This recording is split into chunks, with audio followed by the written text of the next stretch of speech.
1, 2, 3. Test. Testing. 1, 2, 1, 2, 1. Test. Hey, good morning. One more time. Hey, good morning. Good day and welcome to Sarah and T, the Professional Vacation Rental Managers Podcast, coming to you from the Outer Banks of North Carolina. And from the Rocky Mountains of Colorado. I'm Sarah Bradford from Winter Park and Steamboat Springs. And I'm Tim Cafferty from the Outer Banks of North Carolina and Sandbridge in Virginia.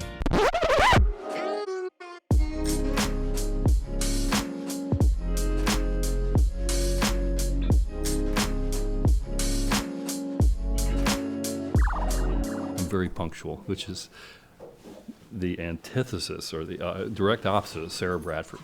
She's the opposite Oh my God. of punctual? In every way. In every way. Thank She you. comes in this morning, first thing she's texting me, I'm here. I'm over here on the left side of the stage if you're looking for me. I'm like, turn your head 4 degrees to the left. I'm literally 8 feet from her. She's like, And hi. And for those who don't know, Sarah Bradford Yeah. is your kind of podcast partner in crime, Oh, absolutely. right? Yes. Briefly, the name of the podcast, how long it's been around. Well, we changed the name. It is now known as Sarah and T, the Vacation Rental Managers Podcast. There's a certain beauty in just telling it like it is. This Yeah. is what the show is. Exactly. This is coming from the vacation rental show guy. Exactly. Well, it's funny because when we originally named it Sense of Place, Thanks. and we all still love that name as the name of a show. Yeah. But when you say it, people are like, okay, that sounds like a nice name, but what is the show? Right. And in the end, just calling it the Vacation Rental Show, Mm-hmm. the simplest yet most effective decision we made, It's fabulous. I believe. Yeah. So the podcast, Sarah and T, has now in season like 94. We are in season 3. We've dropped 57 episodes.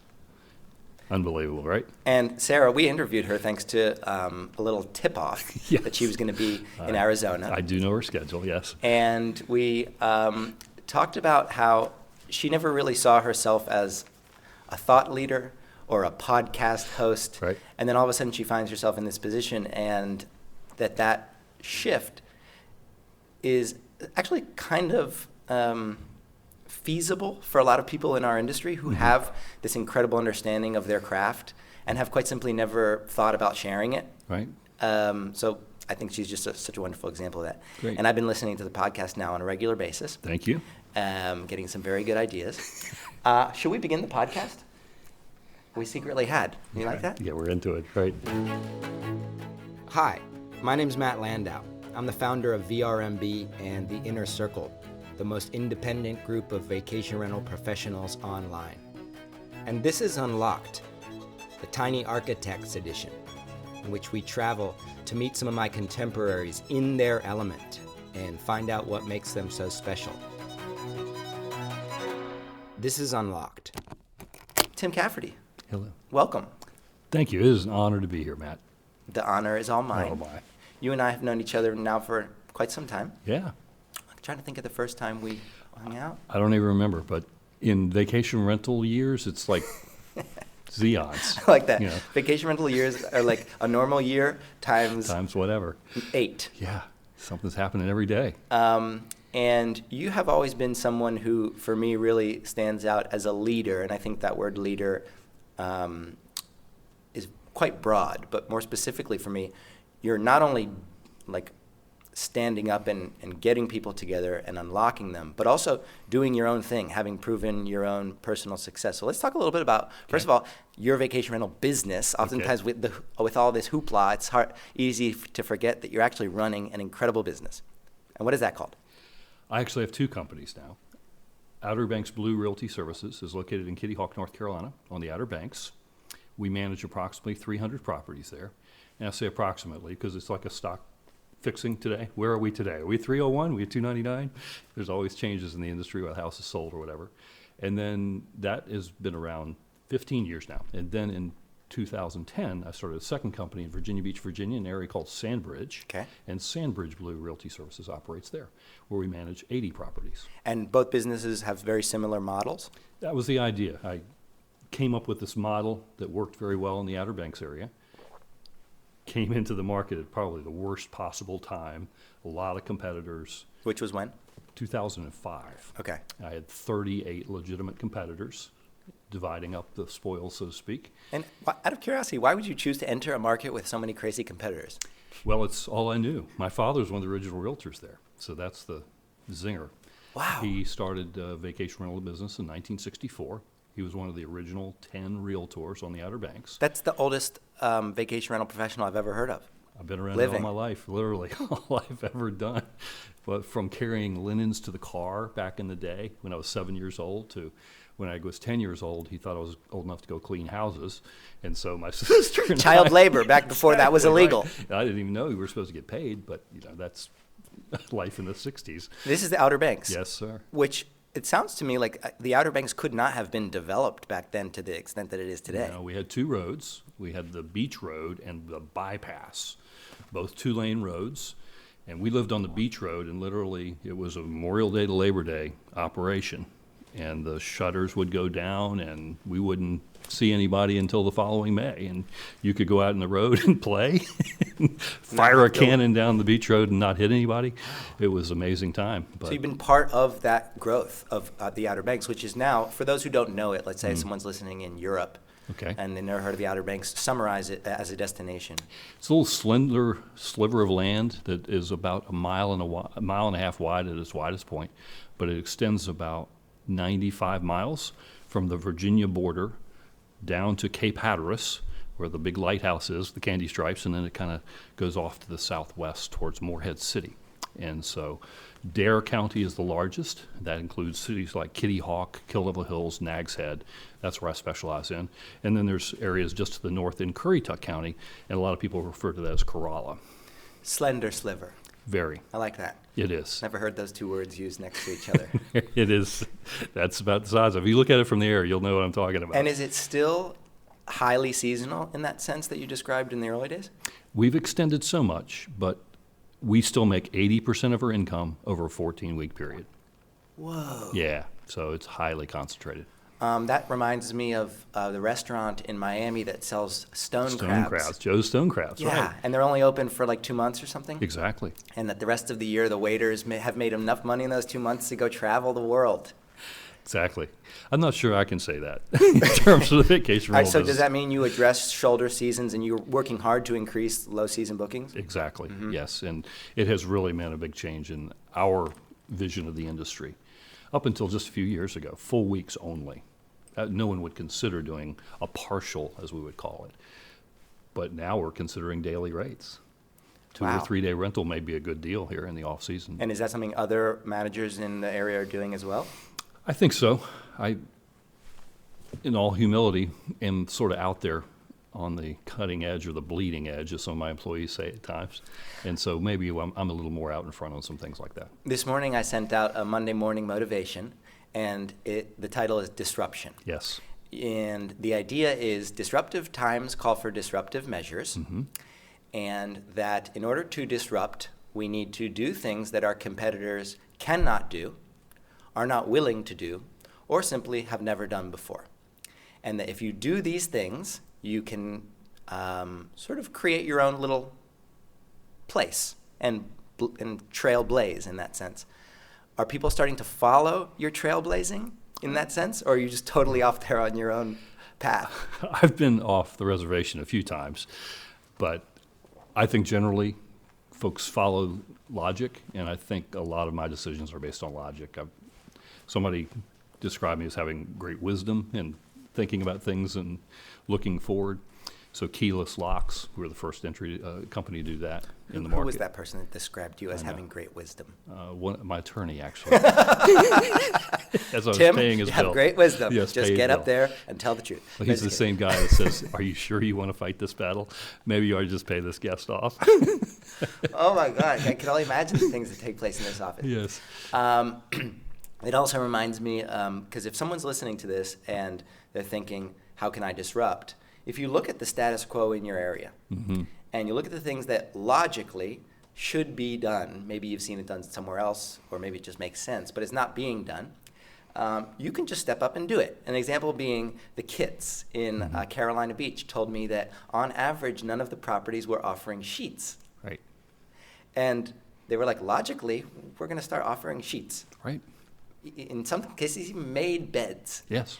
And that kind of, if it's a logic, I think your logic point is important, because if it's the direction that things are going, everyone has to fall in line with you and copy. Is that the same trend that you notice? Well, it is. With my staff, we have a lot of little sayings. One of them is, what is your why? From the Simon Sinek TED Talk. What is your what? Why. W-H-Y. Why? Why you? Okay. Why me? When I'm interviewing a new employee, that's the last question I have. Why you? How are you going to make me more money, and why should I hire you, kind of a thing. And so our why is always being talked about. And so those kinds of things you're talking about there, we discuss that every month. And so, like, what is a good why that someone will have said in an interview that would impress you? Well, because I have heard that question, but I don't really understand it. Yeah. Well, I think it goes back to what they've done as research, to knowing about me, because I think an interview is a two-way conversation. Oh, right. So why am I? Why are you the best candidate? Why should I hire you? How are you going to make me more money? Okay. Well, you're lacking someone like me who can do this and create this for you. Okay, so an understanding of the position that they're bringing to the table. Right, which is the same argument we have with a guest when they rent a week. They can rent a house from anybody. Why you? Well, I have sheets and towels, and I make beds, and we have spring cleans, and this, that, and the other, And then on the owner side, again, the why. There's 38 other companies out there, Tim. Why you? You're just starting. I got that argument a lot back in 2005. Yeah, so let's go back to 2005. So, like, what were the first, you had this in the family now, so did Dad pass over some kind of business to you, or how did you start with what properties? Well, it's interesting you note that, and not to make it a little longer, but I actually left the family company for a few years. I was hired away by Resort Quest. Which, for those who don't know, it was the first publicly traded vacation rental company. It had 48 locations around the country, and they had the Outer Banks location. And the Outer Banks needed a general manager.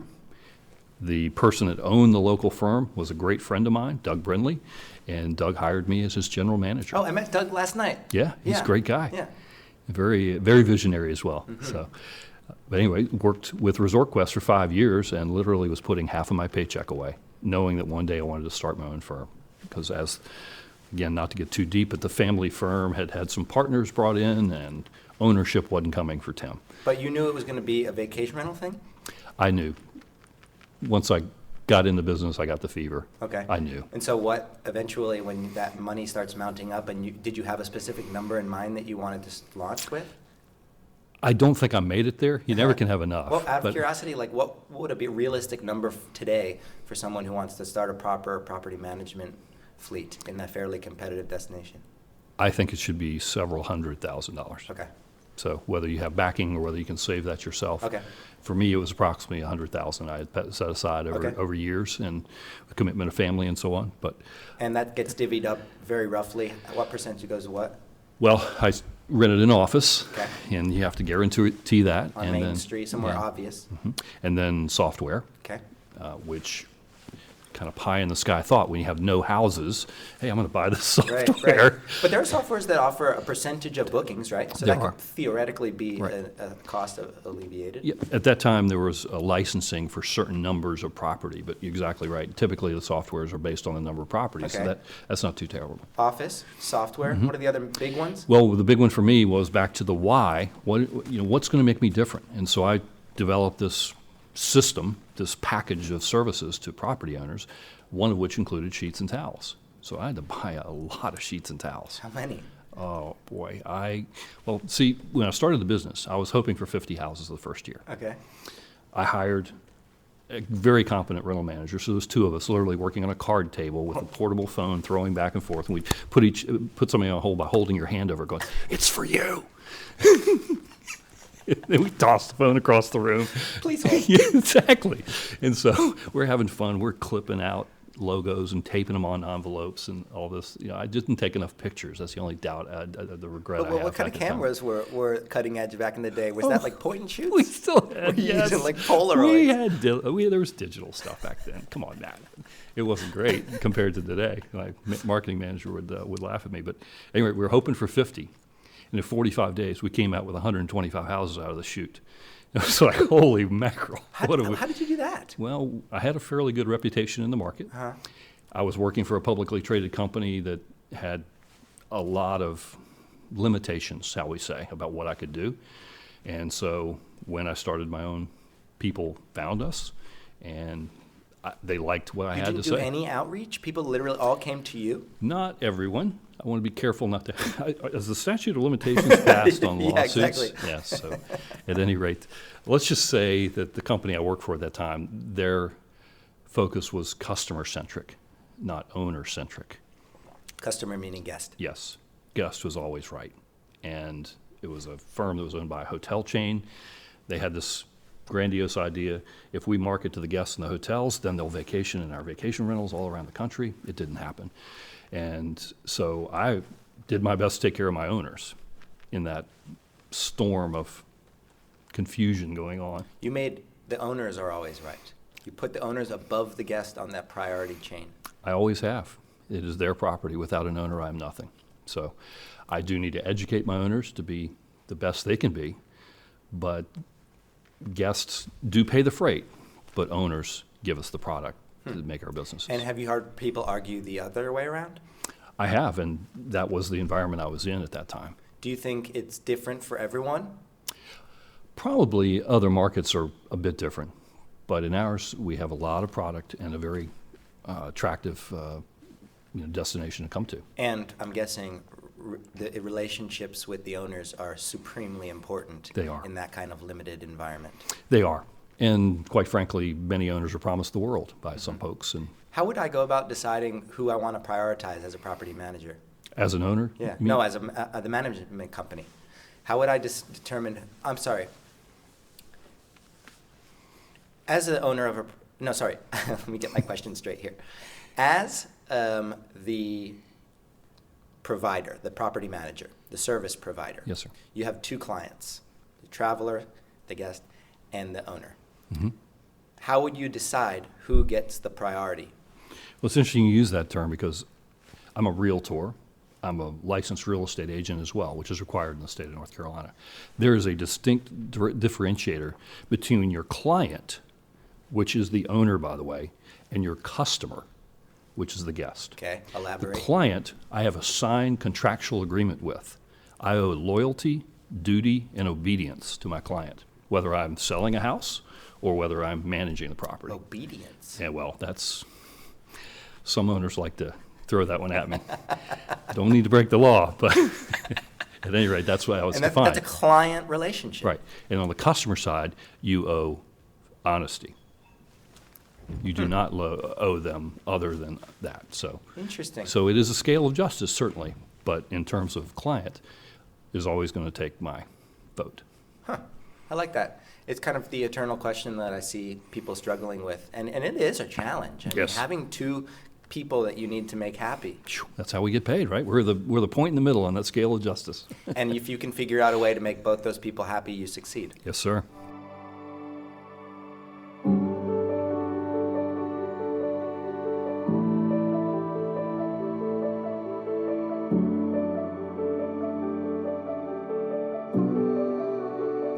So this business, you've taken that money that you set aside and you've begun sort of the launch. Mm-hmm.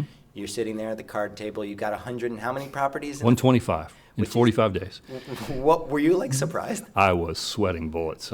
Nervous? I have to clean 125 houses now. What did I get There's myself two of us. into? Yes, What did you exactly. do?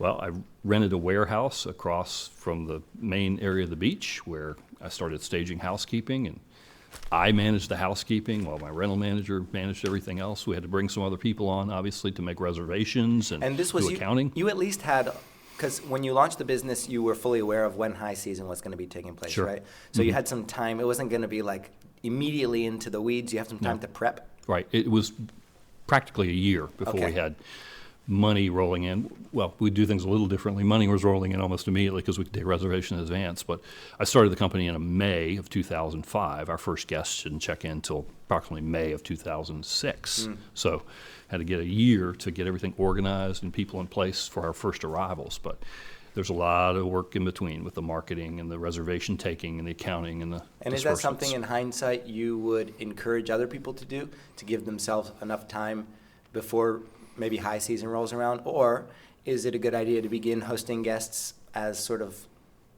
tests or experiments? It's maybe not a nice word to Yeah. use, but learning the Test ropes guests. before you are Right. entrusted with an important vacation period? I think it very much depends on your aspirations.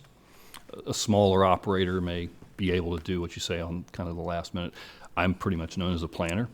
I knew from day one how many properties I wanted, and it was not 125. What was it? 300. Exactly. That was my number, because I had just come from a firm where I managed 1,147. Too many. Yeah, I didn't know the owners. I didn't know my employees. So I you knew my first 100 employees pretty well, but when we got on those busy weekends, I'd have to hire 300 housekeepers. So 300 properties was what you found to be a sweet spot. It was, and it still is. And do you think that applies to property managers everywhere? Again, I don't want to impose my biases on somebody else, but for me, that's about the right number. But let's talk about the factors that go into that kind of statement. One is an extremely personal and human relationship with the owners. Mhm. One is the attention that you're able to provide to every single guest. Right. One is the logistics of Absolutely. and having a staff, what you can afford to do. But I think it's fair to say that there's probably some number for every property manager Sure. at which they would be almost sort of doing themselves a disservice if they've gone beyond it. Is that fair to say? It's my belief.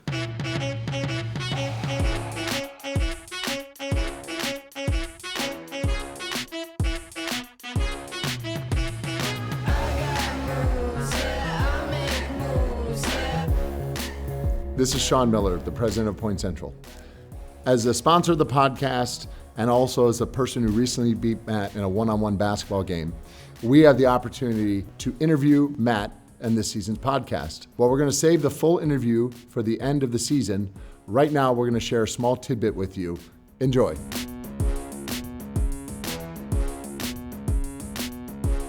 We are seeing larger entities form through consolidation. We're seeing large entities start to look in this space and figure out how they partner or become part of this space. As some vacation home managers sometimes, again, may panic or get nervous about that, what do you think is the key thing to remember with all this money and interest flying around the industry? So you can either spend your time freaking out about it and trying to control the uncontrollable and trying to stop the inevitable. The metaphor that we used in the previous seasons of the podcast is that there's a parade coming through town. You can either join in or you can sit on the sidelines, but you are not stopping it. Mm-hmm. So I think trying to stop it is a highly stressful and the least strategic way of doing it. The other way of doing it is looking at what you can control from within you. I always like to give a shout out to my yoga instructor. He says you have everything you need within you to change. And if we focus on the things that we do have within us, that goes for our marketing, that goes for the way that we treat every guest, that goes for our employees that we work with, that goes with really everything under the umbrella of our vacation rental businesses, so long as we are operating in a legal and regulated environment.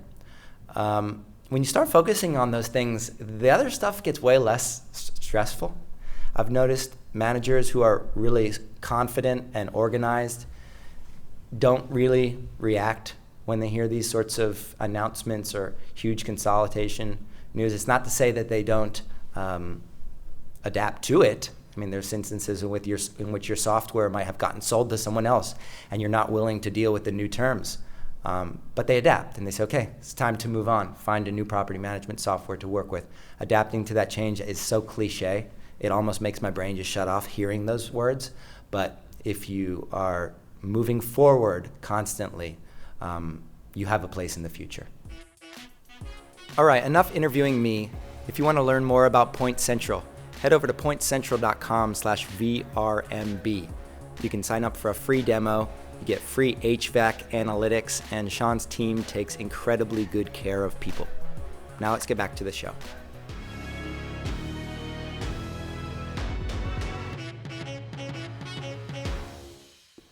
Sarah Bradford, who we mentioned earlier, my podcast partner, taught me something from John DeJulius, who talks about the Ford method.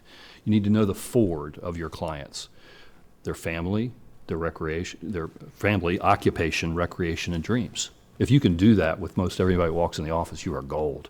And you can only do that with a certain limit Exactly. of people, unless you're like Rain Man. Right, exactly. And there's certain tools that you can use to do that. Sure. Like, what kind of tool do you use in your business that's kind of like the keeper of all that, allows you to do the human things that you think are important? Well, the biggest tool I have is my staff. I'd be remiss if I didn't say my success was based on good hires. And so those people who can carry the mission is the best tool you can have. You can't say this, buy the software and you've got the magic elixir. Right. But we do have a software that does allow notes and so on. So if What is that? Mr. So-and-so, Streamline software. A little hat tip to Streamline. Yeah, okay. You're welcome, Sagri. Okay. So if Mr. So-and-so calls, quickly up on the screen, you see the children, you see when they come, you see what's important to them, and you can work those things in conversations. And things like actual physical tools, do you use things like smart locks? Do you do in-person check-ins? This is actually a great microcosm of that conversation. It is. The check-in process. It is. There may be things that you don't need to do, but there may be things that you choose to do because that's what the bigger guys can't. Right. What do you do? Well, again, back to the differentiator, the why. From day one, electronic locks. I could draw that line in the sand. I didn't have to convince owners I've been working with for 10 years about how you needed to replace that lock. I'm like, you're in my program, this is what we do. And so electronic locks were day one. So we had, again, a little saying, check in by mail, check out in sale. You don't have to see us if you don't want to. And so we would give the code to the guest 10 days in advance. They know where to go. They go right to the property. Still can't get in until check-in time because the lock doesn't allow them in, but at least they're there. They can take a breath. They can go to the beach. And then on checkout, there's no keys to turn back in and so on, which is a huge differentiator 14 years ago. And that's an example of something that can scale very big. Yes. What's an example of something that you decided to do that can't?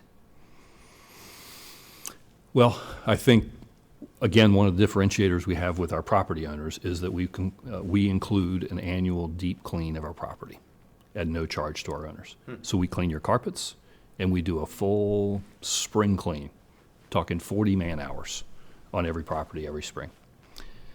That gets to be pretty challenging when you have 1,000 houses. Yeah. So that's... And what about from the guest perspective? What's something that you do that you think differentiates you from a gigantic company? Well, again, I think we tried to look at it from a very strategic standpoint. What's a negative that we can turn into a positive? So again, back to the electronic locks. The proverbial line out the door at 4 o'clock to get your check-in keys and packet was painful because guests would still come to the beach and then they'd send, Bart over to the rental office while everybody's at the house, and poor Bart's waiting in line. Hey, I'm number 27 now, Right. Working my way up. So that was a differentiator. And then you mentioned before, sheets and towels were not a regular item on the Outer Banks, and there's nothing that says welcome like coming to a house and having to make 14 beds as soon as you get there after driving 12 hours. Clark, what's wrong? Honey? It's bigger than you expected? Smaller? What is it? This isn't the biggest bag over the head punch in the face I ever got. And then, Right. okay, your vacation is nearing. Yes. Now's the time to begin cleaning. Yeah, that's right. So we made the beds and sheets and towels included, no extra charge. Ooh, how about that? And what was the Amazing. reaction? Oh, guests love me. Yeah, so I don't have to come by the office and the beds are already made. Are you kidding? It's unbelievable. Yeah. Okay, so back to this growth story, Yeah. which I think is fascinating. You're at 120, and that first high season comes. Do you guys perform as well as you wanted? We killed it. Did you? Yeah, we killed it because I could plan. 'Cause I'm you a were planner. prepared. I was a planner, right. And that's when we started the process of budgeting. And so able to figure out what it actually cost. The first year I was flying by the seat of my pants. I'm going to face it. I didn't know. I probably overpaid for housekeeping. I probably overpaid for linens. Then I had to get the linens cleaned. I probably overpaid for everything, but I figured it out over time. And so The budget was important. Yeah. Out of curiosity, in that first high season, were there any crazy moments, like instances in which you were like, what have I gotten myself into? Like a wild guest or something? Well, I think more of the family commitment. I have 5 kids, and having my 8-year-old having to load linens in the back of a truck, questioned myself a few times, like, is this really good for them? I don't even know your kids, but I'm just like dying thinking of this little guy. What is my Come on, you can do it. Hoist it up there. I got my first job when I was 9, worked at a sheet metal factory. In 2 weeks, I was running the floor. Child labor laws are ruining this country. And so this is something that challenged your thinking. Yes.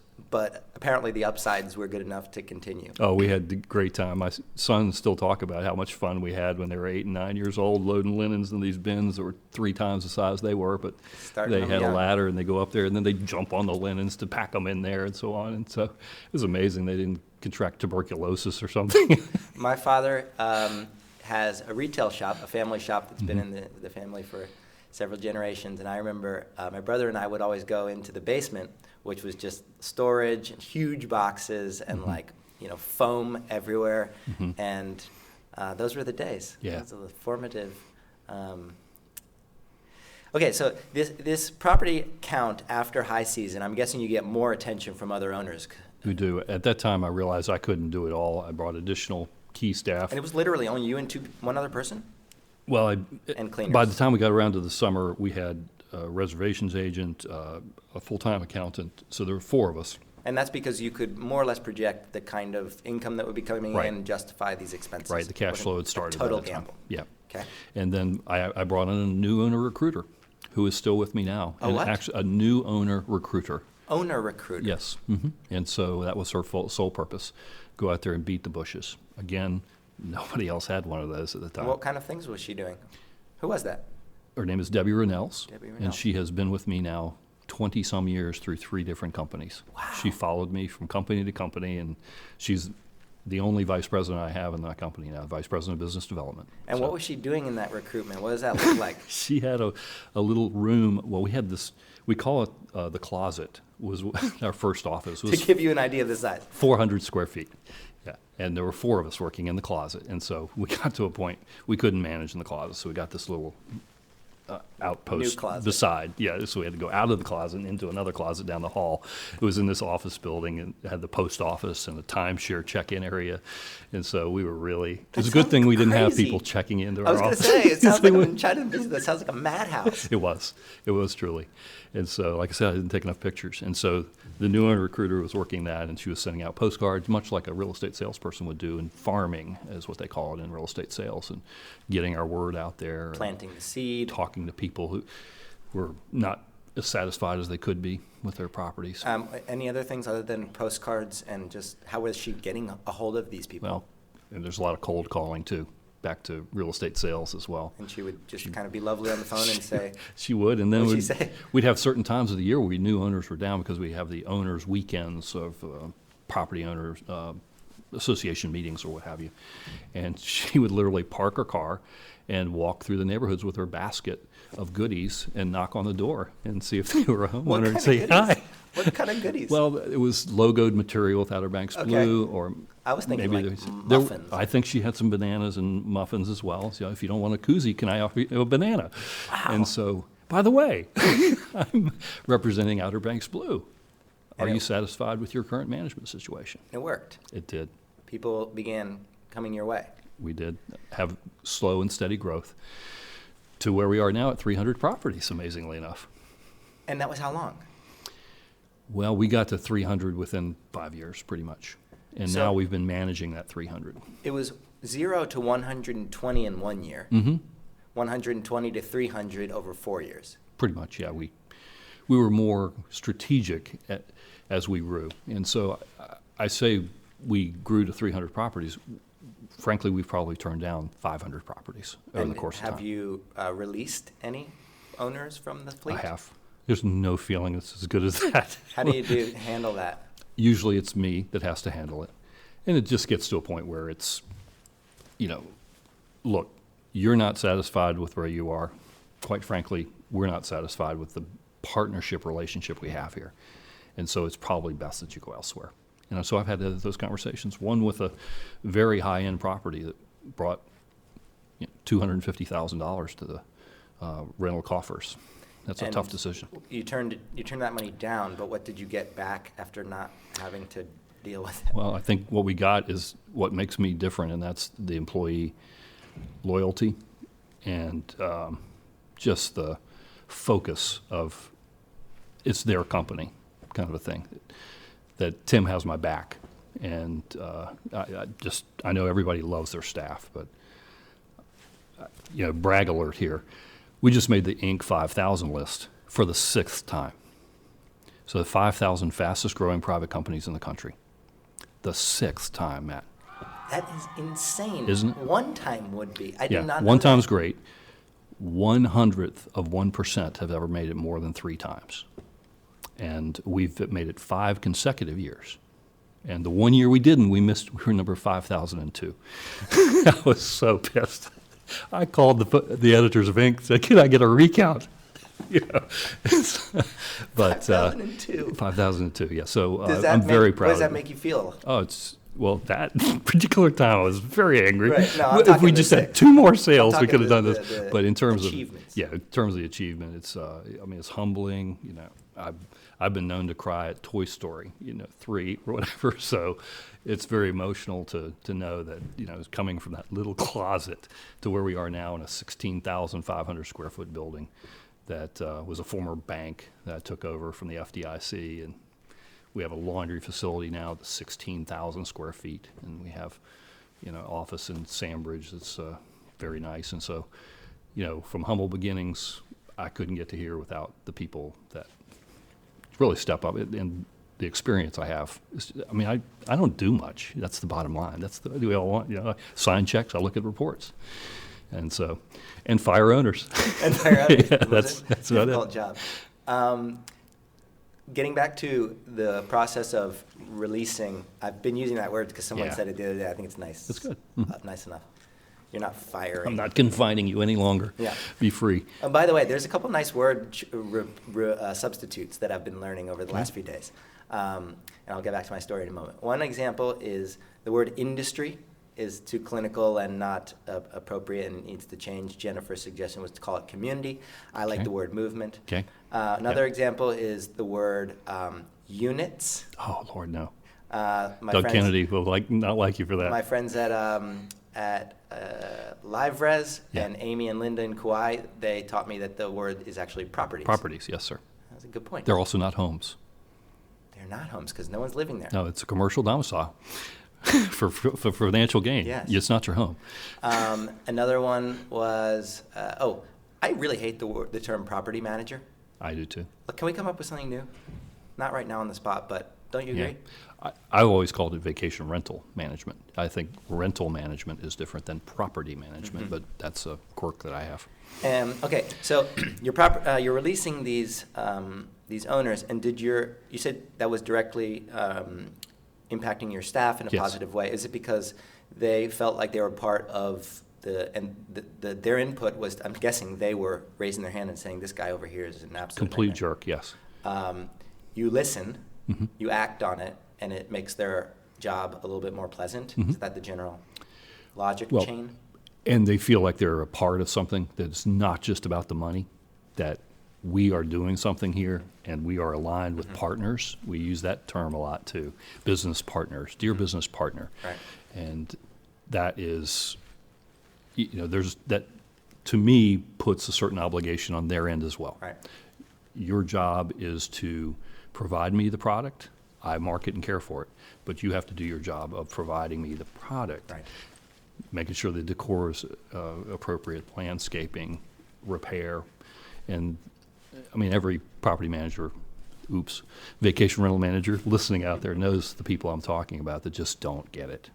The last one is that we have to stop calling these softwares PMS. PMS. I just do not feel Okay. comfortable saying that. I'm surprised you didn't work the word space in there. If I hear space one more time. Oh my gosh. We just need to have a whole new article Exactly. of words that need to be replaced. Quirky. You reach, after those 4 years, Yeah. a level of a balance, Yes, sir. a level of a position, that you're not necessarily looking to grow the property count Right. anymore. Instead, you begin looking inwards at optimizing the foundation. What does that look like? Because I think a lot of people, once they have found their sweet spot, it doesn't need to be 300, it could be 50, it could be 3. Once they've reached the point at which they want to grow, we've talked about top grading, removing some of the poorly performing properties Yes. and difficult owners and adding in new ones. Great example of that, John Dean in Provence, only Provence, once a year identifies the worst performing 3 properties, brings in 3 entirely new, and that he's constantly trying to get to the top, and this keeps his air of premium very clear and his business constantly moving forward. What are some of the other things that you do to optimize? Well, taking that as a lead, we actually will go back to some of those property owners who may be not performing financially and make suggestions about how they could. So it's not just strictly Like, give me an you're my example. worst performer. Well, again, I've taken a lesson from Sarah on this, that decor is just huge. And the visual candy, the real estate Tinder, as we call it on our podcast, where you're just estate Tinder. swiping through as fast as you can, and the pictures have to look sexy and good. And I can see myself on that bearskin rug or whatever the case might be. Now I have a very strange vision in my mind. Tim on a bearskin Yeah. rug on real estate Tinder. Yes, there you go. Okay. So getting that optics. the bar up on some of the properties, because owners just don't know. They're not experts in dealing with guests. They're doctors, they're pharmacists, they're whatever they are. So you'll look at specific features of the home. Sorry, not a home. Of the vacation Property. rental property. You will identify specific items that could be upgraded or Exactly. that just absolutely need to go. Right. And many times the wife will go, I've been telling you this for years, Right. And they will put money back into the property, and typically it does work out for them. So there's that aspect of it. But I think where you were going with that question is, everybody wants to make more money next year than they made this year, right? And we want to be on the Inc. 5000 list against next year. So what do we do? And so we look at ways we can serve our property owners better. That's a And priority. it is. So we've expanded those tentacles from the octopus out to pretty lengthy points where we have 2 carpet cleaning trucks. So we clean carpets, not only for our properties, we clean for office buildings. You and own 2 carpet I cleaning do. trucks? That's really I do. cool. I'm really jealous. I have 2 carpet cleaning I trucks. don't even have one. Yeah. We have a landscaping division now. We go and cut grass and make sure the properties are well kept. We have a very large pool and spa cleaning company now that is all under the umbrella of the company. So we're out there cleaning 100 pools and spas every week. So Okay, those so- kinds of things are there. I love you just casually drop 3 Yeah. things that I've never heard of before. So to be very clear, these little branches, the tentacles, are profit centers in a sense. Like you would be paying someone else to go and cut Sure. lawns, or you'd be paying someone else to take care of pools or carpets. And many times they were pain areas for us. Back to my point about trying to turn a negative into a positive. We call the pool guy, sorry, dude, I'm in Costa Rica. You're on your own. Yeah. I got that conversation one time. That's all the pool guys go to Costa Rica. Exactly. It's like when you need them, So too. with the waiters at Joe Stone Crab, evidently. Exactly. They go as well at the same So time. there's but- this little retreat that Exactly. specializes in those Meanwhile, people. I'm in Kitty Hawk with a dirty hot tub. And so we got into the pool and spa business because I'm the one going to be blamed by the guest. They don't know Joe's pool service. And so is that business, the goal of that business to break even? Yes. Just a service-oriented thing. Are you able to break even? We've done very well. We've done a better little, than breaking We've done a even. little better than breaking So even. it's become yes, a sir. profit It has. center, literally. It has. And these are things that you bring in. You said originally, how do we provide a better service to our owners? How do you trace that back to your bottom line? Well, through the budget, of course. We measure everything, Matt. I'm accused of being a little anal about this. We have meetings every week of the staff where every department has their goals, and we put them up on the board, and we tell them where they are versus their goals. And so we absolutely know how much property services is made this year. We know absolutely how much marketing is made, how much real estate sales is made. How do you identify how much marketing has made? Well, they can sell various upgrades to our property owners, like maybe a drone tour or a virtual tour or additional photos. So that's sales. Absolutely. Okay. Yeah, they would actually sell an upgrade of our standard product to our property owner. And so owner wants a floor plan or something like that, we could sell that to them. And But so that it's would be all marketing income. owner-centric. It is. You don't look in trying to increase profit in this optimization phase of your business. You don't look at the guests as much. Right. We certainly have some fees built into the process through travel insurance, which you can make a very fair profit as well. And real quick, Some how other does that things. work? Well, in North Carolina specifically, it's great in that we have a state law called the Vacation Rental Act. If there's a hurricane and you were offered travel insurance and you chose not to take it, you are not due a refund. And so it's almost as my brother was painfully telling me when he was being evacuated during the last storm, you guys have a monopoly here. That you're making me buy insurance. Yes, we are.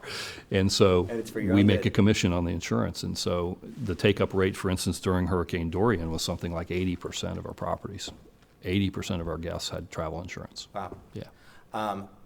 Do you focus on getting more bookings? Oh, absolutely. Okay, Certainly. that's just a That's given. always a driven. yeah. Okay. And is that primarily getting new bookings, getting more repeat bookings? Yes, to Well, everything? Yes, and educating the owner about it's not just a 14-week opportunity, that maybe you can open the calendar in September, October, Thanksgiving's a very good time. Just the education's constant in terms of getting more product. And do you know roughly what percentage of your bookings each year, I'm sure you do because you guys probably carefully track it, not trying to put you on the spot or anything, but precisely what number your direct bookings, that is to say people coming through your website or referrals, versus OTAs? I do know the number, What is the number? 91%. We have 9% through OTAs, which is double what we had last year, by the way. Hello? Matt, are you awake? Stared off into a listing site independence haze. Yeah. You are 91% repeat Direct. referrals and direct. Yes, sir. 9% of new bookings coming in. Right. Our web-driven bookings are over 50%. It's probably closer to 60 right now. So that's incredible, Yes. especially for a business of your size, Mm-hmm. which makes your business exponentially more valuable than one who maybe has the inverse of that ratio, right? I think so. At least it makes your life much more pleasant because you don't have to freak out if Airbnb or HomeAway or Booking is changing the algorithm and somehow you can't get the bookings anymore. Right. But what's really interesting about you is that with that ratio, the goal is actually not, I don't think, tell me what you're thinking, it's not to get to 100% direct. No, it's not. You want a healthy little flow of those new people to take advantage of these amazing tools that Right. we have as managers, yes? Absolutely. I'll take a booking from anywhere as long as it will fit in our matrix. Yes, sir. Do you remember, you gave me a really nice compliment in Streamline. It was a presentation I gave that was called the fifth element of listing site non-dependence. Yes. Yeah. That was the first time I realized that the word independent, being entirely independent of something is not right, but not dependent on Dependent, it is right. actually a better, it rolls off the tongue way less sexy. But non-dependence is something that, I mean, it really describes what you've got, what you've Right. built. Right. And you haven't asked me that you have to ask every other guest of where we are. We're at the VRMA International Conference Oh, that's here right. We didn't start in that New off. Orleans. Yeah, so but at any like- rate, I think I am unique in that room of 2,000 people. That's maybe I slept really well last night. maybe the most. And more specifically, describe the room that we're physically in Well, and what you're looking at. it's much like the closet of my office that I spoke It's about. got the color scheme of the closet. It does. A carpet that has been cleaned or not cleaned, in your expert opinion? It's been cleaned. Looks like a little maze. It is. Which deflects any dirt that might be on there. So. And what are you Right. expecting from this conference? I know you're always at these kinds of events leading in your various ways. What are you expecting from this particular event? I always try to come with the idea of getting an idea that will pay for the trip. So I try to keep an open mind.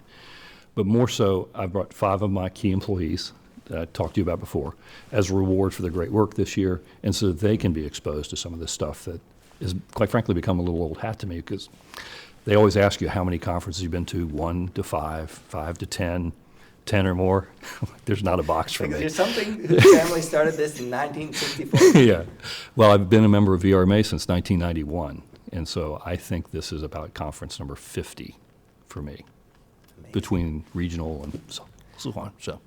So I like that idea of not only using the conferences to introduce team members who are just fresh and so excited, and frankly, oftentimes feel like they may be alone in Yes. this world Right. of vacation rentals, and yet when they come to a conference, they get to nerd out with everyone else who like deals Absolutely. with the same strange little Oh problems. yeah, I've got one guy who's just bouncing off the walls. He's so excited. He's made 2 friends. It's great. And it hasn't even started yet. And then the other one is trying to take away one thing that will pay for the trip. So Yes. you're basically putting a number on how much it costs for you and your team to be here, Yes. and finding a single thing that you can connect back to that Right. cost. And many of those come from the hallways, not necessarily the sessions that you have the bright PowerPoints. No offense, yours is going to be great, Matt. But when you find someone who is a kindred spirit and they can tell you the newest thing going on in Kauai or New Mexico, Yeah, or can't get whatever. that anywhere Yeah, else. exactly. And this group is so willing to share. I want to get that in there as well. It's unlike any industry I've ever heard of. I was asked last night if I would share I have some houses that aren't in the rental program that we manage. If I would share how I dealt with, sure, absolutely. I'll give you a whole contract and everything, no problem. Here you go. This is how we do it. The sharing comes with a confidence. And I think a lot of people in this industry are so savvy and so well positioned that they're confident in what they offer, and they're not concerned about someone taking their position. Nope. And that confidence is nice to be around. I have a quick story on that as well. I have had some employees over the years to have job offers from competitors, and I have had some who have taken those job offers. As a matter of fact, I briefed the ones I brought. If you don't get a job offer, it's probably not a good conference for you, because it's got the reputation. I train people pretty well. And so I had someone come up to me and said, you know what, you taught me everything I know about vacation rental management. I said, you know what, I didn't teach you everything I know. Don't you ever forget that. And so that's the thing, you can take whatever tool, you can look at whatever website and try to copy that or whatever, but the innovation and the entrepreneurial spirit that you talk about so much, you can't take that. I think and channeling what's in you, which is just uniquely you, that's what it's all about. And I think finding that confidence, finding the motivation to do that, everybody has it in them, and that's the kind of the fun part, is we get to express it.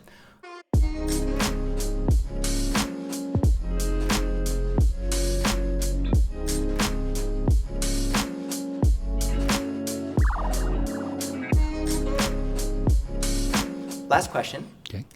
Big wish for this industry, or community, or movement, whatever you want to call it, that biggest wish. More professionalism. Excuse me, more professionalism.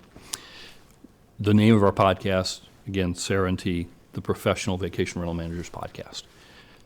There are so many that give it a half effort and make those of us that have dedicated our lives to this look bad. Whether it's inappropriately accounting for funds, whether it's under-delivering to guests, or, again, losing focus on the importance of their owners. It affects all of us. And so professionalism is something that you can't say, I'm professional. It has to be something that somebody says about you. Right. Man, that guy really is professional. The person who right? comes in and says, I'm really I am professional, the- that means they're That's not. not. Yes. And so many times I see just people tripping over themselves because they haven't thought things through, and the effort it takes to deliver on the promise. That's my wish. It's beautiful. Tim Cafferty, thank you for being on my podcast. Oh, man, it was an honor. Thank you, Matt. You the man. Okay, so we Yeah. just turned off we officially end the podcast, and then Tim said, yeah, that was good. And I didn't even talk about the profit share, probably the most innovative thing that's happening in my world right now. What is the profit share? Back to budget, we know what our numbers are every quarter. And so every employee has a profit share pool that is a percentage of their annual wage that they can earn as a bonus if we hit our goals. So if we hit our first quarter goal, everybody gets 10% of their profit share pool. If we hit our second quarter goal, they get 20% of their pool. We just passed third quarter, we hit it, so everybody gets 30% of their profit share pool. And if we hit the end of the year number, everybody gets 40% of their profit share pool. So it is dancing in the streets in January around my place. And we have weekly huddles which I referenced before. Hot holes? Huddle, like the football team. Oh, We huddle, Yeah. Huddle. I heard hot holes. Huddle. Well, some days. But we have an employee picked to lead the huddle that day, and we put the numbers right up on the wall and say, maintenance, why have you spent more than you were supposed to? Have you documented this anywhere, shared it with people? Well, I stole the idea from The Great Game of Business by Jack Stack. It's a book, and he is the guy that took over International Harvester as an employee-owned company years ago. So it's a great read. Weaving your stakeholders, your team, and maybe in some instances other stakeholders Yes. into your success. Yep, and we do not shy away from one of our values is profitability, and everybody knows that. Well, Integrity is pretty high up there too. But thank you for sharing this with me Thanks. and not withholding it, because that is absolutely incredible. yeah, you could come to one of our huddles when you're in town. It'll be great. Hot hole.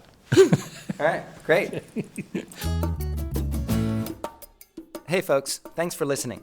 I just wanted to remind everyone that this episode was brought to you by Point Central, the home automation experts of our industry. You can head over to pointcentral.com/VRMB, fill out the form, and take a free demo. You'll also get free HVAC analytics, and I can promise you that Sean's team will take great care.